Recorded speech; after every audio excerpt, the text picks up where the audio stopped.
Some of our black women are really coping.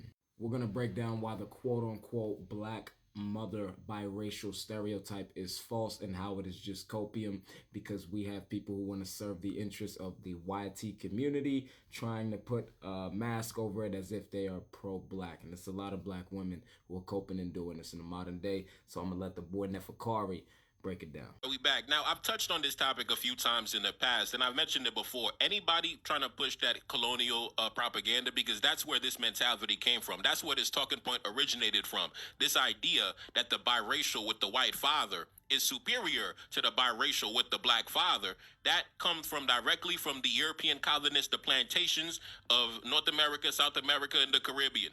The idea that if you're going to create a biracial child, you got to make sure they have a white father, right? Got to make sure you get the biracial with the white father. That comes straight from the European plantations, right? So if you are going around in 2026 spreading the ideology that was born on the European plantations, in my opinion, that's very shameful. That's extremely shameful. But we had things such as the Blue Vein Society. Take a look up on the screen. The Blue Vein Society, exclusive social groups of light-skinned African Americans in the late 19th and early 20th centuries, particularly in the post-Civil War northern United States cities, and the members were defined by having light skin enough to show the blue veins, and often using this as a mechanism for colorism to distinguish themselves from and assert superiority over the dark-skinned black population, right? So just like anywhere else where the white man created his biracial children, they had more of an attachment to their father's side of the family. They wanted to gain proximity to their father's side of the family and their father's culture. They wanted to keep the family light-skinned. They wanted to maintain that proximity. They didn't want to get too dark, and they definitely didn't want proximity to their mother's side of the family or them black-ass people, right?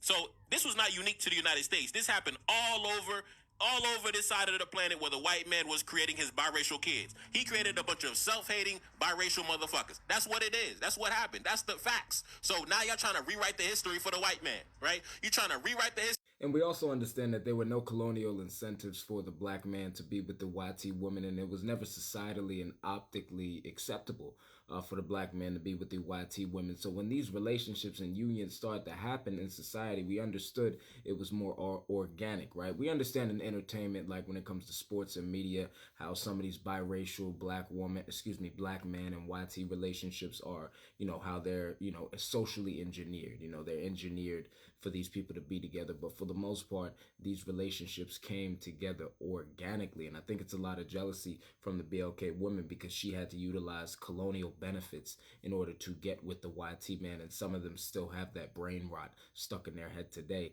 And they're using that to justify the reason for being with YT men when they really just have disdain towards black men. We're going to talk about these so-called biracials with the black mothers and their colonial origins, right? We got to talk about that because people who make this argument, they're not well-versed in history. They don't understand the catastrophe and calamities that biracials with black mothers have waged against the black world, or the bloodshed that has been spilled because of biracials with black mothers trying to uphold and defend the interests of their white fathers, right?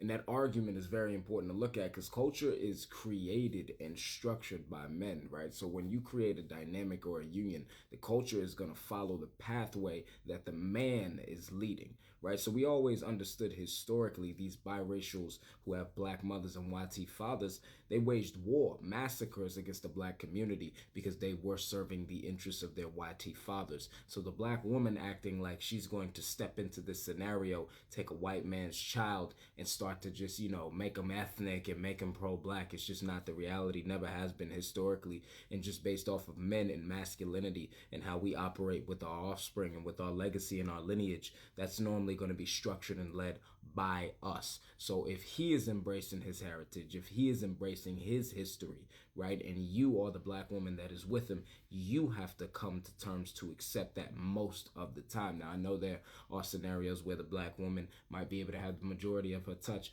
but at the end of the day, there's just no justification for as to why these relationships produce some sort of more pro-black ideology. It is strictly just cope. If you were really pro-black like you said you were, and you wanted to pass down black ideology, you know what I'm saying, you would keep your white man in the background and you wouldn't put him in the forefront because it looks extremely hypocritical. Not necessarily saying you would have went to go find a black man, because I understand people can fall in love in any other facet, but you would not be trying to present your YT husband as like the key to pro-blackness over a black man. It's absolutely pathetic.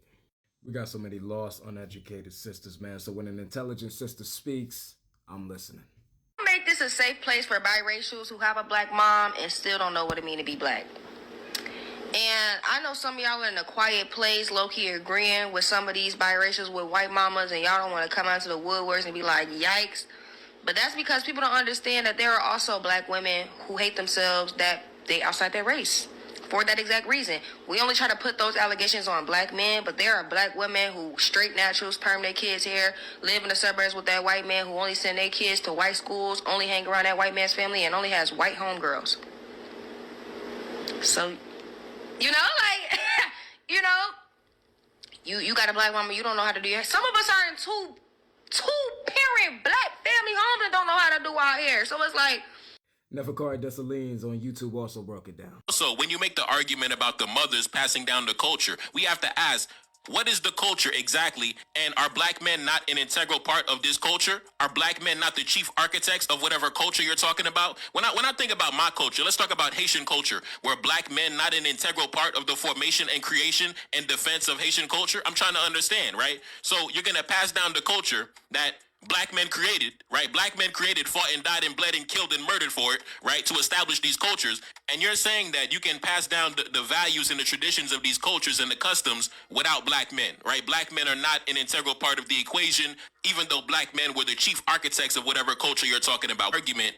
You basically say that the black father is not a necessary part of the equation. Basically saying you can remove the black father and interchange him with anybody. You could interchange him with a white man. You could interchange him with a donkey. You could interchange him with an inanimate object, and the product remains the same. You don't need the black father. You just have the black mother, and you're good to go, right? In my opinion, I think that's the most disrespectful part of the argument. Basically saying that the black father doesn't even have any, necessary value, to the point where he's not even an integral part of the equation, right? We don't even need him. We can interchange him with a random white man and get the same outcome. Now, of course, I'm highly offended by that, because I always say I wouldn't be the man I am today without the sacrifices made and the contributions of my father, giving me that example, that live action example of how a black man should conduct himself, how a black man should lead a family, how a black man should conduct himself when he's out in society, to be a productive member of society and be a productive leader for your family. I thank God every day that my mother chose the man that she chose. She made an excellent choice. So I'm highly offended when people try to minimize the importance of the black father,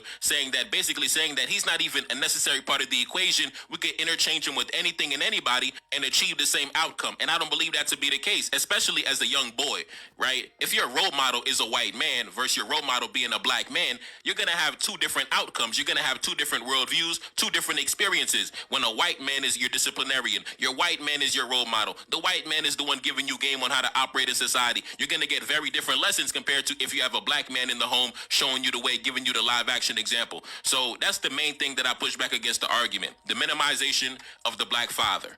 And that's a very important point. The YT man can only give you game as a young mixed race child on how to maintain the structure of YT supremacy that he benefits from, man. He cannot give you game on how to operate in this world as a black man, on how to perceive things in this world from a black perspective, right? And I know the argument is that, well, neither can a YT woman, but a YT woman has proximity to that black man. So at the end of the day, that mother is going to be able to pass down the structured culture that is established and structured by the black man. You don't get that when you have these biracial situations with the YT father and the black woman. She is going to be stuck passing down the culture that has been structured by the YT man, which historically has always caused massacres to black society. Has never benefited. Video, I want to follow up and talk about the reason why that argument is so disrespectful and so anti-black. Besides the fact that I already told you that this talking point originates from the European plantations. The individuals who created this talking point were the European colonists, the slave owners, and human traffickers. They're the ones that came up with that philosophy, that belief that the biracial child that's fathered by the European is somehow superior or whatever they came up with. That talking point originated in the European plantations, in the European colonies. And in previous videos, I even dug up old literature from men who lived back in the 1800s who were actually saying the exact same thing, saying that if a biracial child should be born, it should be the product of a white man. Right? The equation. Fine, let's plug in a white man. So you're assuming that that white man is not going to input his culture into his child. You're assuming that that white man is not going to pass down his heritage, his values, his customs to his progeny, his children, his offspring that he's raising every day. You're assuming that he's not going to have no input and contribution when it comes to those affairs, right? So that's highly ignorant on your part. Highly ignorant. And of course, if you watch my video where I debunked that lady in regards to this topic, I gave a rundown history lesson and we went to various locations. We went to... All right, family, so this is going to be part 3 on a 3-part series of Destroying the Biracials with Black Mothers myth. And just to fully understand the context of the conversation, you're going to need to watch part 1 and 2 on my page, pinned, so go check it out. But we're going to have Neferkari Dessalines continue to break down the historical context as to why these relationships produce destruction for the Black community and not prosperity, despite popular beliefs. Once again, like I say, when we actually go to the origins of this conversation, the so-called the biracials with the white fathers, like, do you know how much bloodshed has occurred because of these so-called biracials with the white fathers? Do you know how much instability and colorism and all these, racial caste systems and self-hatred and anti-blackness that was created because of these biracials with the white fathers that you're pedestalizing and glorifying as superior, like you're a damn European colonist?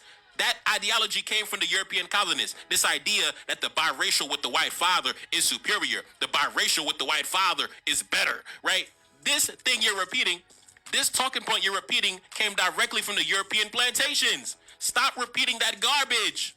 A mixed child is a mixed child. Now, many people don't talk about that. During the Haitian Revolution, there was a general by the name of Andre Rigaud, a man of mixed race, who wanted proximity to whiteness so bad that he went around wearing a wig and trying to pass as a white man, right? Trying to powder his face and wear a damn straight-haired wig to look like a damn white man. And when the black men of the North were rising up against colonial barbarism, this man took up arms against the black generals. He took up arms against Dessalines. He took up arms against Toussaint. He took up arms against Christophe in order to defend the racial caste system of the time, because in his mind, he believed that as a man of mixed race, as a biracial man of a white father, how dare these black men think they could rise to power above me? How dare these black men think they can rule over me? I'm the son of a white man, god damn it, right? That was the mentality, and that led to one of the bloodiest military engagements during the Haitian Revolution, the blacks versus the mulattoes in 1799. Let's get into it. Both of these individuals had blacks and mulattoes on both of their factions, but it was two different ideologies completely, right? So when it came to General Rigaud, the mixed race faction, they were like, listen, we are not going to be ruled over by the blacks, right? We are the descendants of white men. We are the progeny. We are the offspring of white men. We are superior to black men. We are superior to black women. We are superior. Our fathers are white. Therefore, we are superior. We are not going to be under the subjugation of no blacks. And of course, Dessalines, Christophe, Toussaint, they heard that and they was like, I bet. I guess we got to, point the barrel of the gun at you too. Now, anyway, let's continue. At the core of... And contrary to popular belief, a lot of BLK women are self-hating and do believe this as well. They just want to mask it with some sort of like pseudoscience on how BLK women are the only ones to pass down culture. It's completely ignorant, but I see right through it. I think it's honestly very detrimental to the black community, because we know that there are a lot of BLK women who believe that they are superior to black men. So they hold these YT supremacist ideologies. You'll go on certain panels and you'll see certain BLK women say things like, the BLK woman belongs with the YT man because they are both the leaders of the community. The BLK woman belongs with the YT man because they are the more intelligent pieces of their community, so they fit together as a puzzle piece. So it's just more, propaganda to, push this kind of YT excellence perspective. And it's primarily an American thing. I know it's also a problem in Europe and the UK as well, but primarily it's an American thing. We're dealing with this from the perspective of American black women. But like I said, to get full context on the conversation, you're going to have to go on my page and watch parts 1 and 2. You'll get a full context of us completely destroying and debunking the myth of biracials with BLK mothers over the span of 15 minutes. Now, I think it's very important as black people to get a perspective of media and understand how media is used to convince more weak. Why do certain black women have issues with biracial women, but then praise and preference pro-blackness with a YT man as the better union? We hear it all the time online in chat rooms, on panels, when black women are denigrating the value of the black man when it comes to the black family or just pro blackness, or when it comes to passing down any black culture. They seem to preference and like the idea of having a YT man and believing that the black woman is still going to pass down the culture. They say things like they're going to instill blackness in their children and make sure that their children, love themselves for being black, and they uplift that. These same black women typically hate biracial women due to the preferential treatment and colorism that they receive. But these same biracial women are the women that are going to be created when these BLK women continue to get with these YT men. The black women's focus on colorism when it comes to a lot of these topics doesn't make sense, simply because in order to create what you are, a beautiful dark-skinned woman, you need a dark-skinned man to do that. So a lot of the jealousy and hate that a lot of them have towards BLK men is shown in this, because they're trying to uplift the YT man and say that no, this is the better union. This is a union that's still going to produce pro-blackness, as if YT men are not going to pass down their own heritage to their legacy and their offspring. It's straight cope, and the cope is simply just to denigrate black males' position in a relationship and live up to some sort of like Love Island fantasy that a lot of BLK women are having due to the media trying to infiltrate the young women's minds and convince them that their better union is with the same person who had them in chains. It's coming off as Stockholm Syndrome. It is a fact for the black women who want to procreate with white men is that they do not like black men, and they do not like the creation, the biracial, because of some of the off tendencies that are stereotyped that biracials have. You know what I'm saying? Just making offhanded comments that make them come off like, all right, yeah, bro, we know you're mixed. The fantasy isn't strong enough to prevail for black women, because at the end of the day, boys are going to want to be like their daddies, and women are going to end up looking for men that are like their dads when they get older. So the culture dynamics is always going to circulate and come back and represent the father. So the father, obviously the mother has to be presenting herself well, but the father is the main key to holding that family together in terms of culture and values being structurally passed down.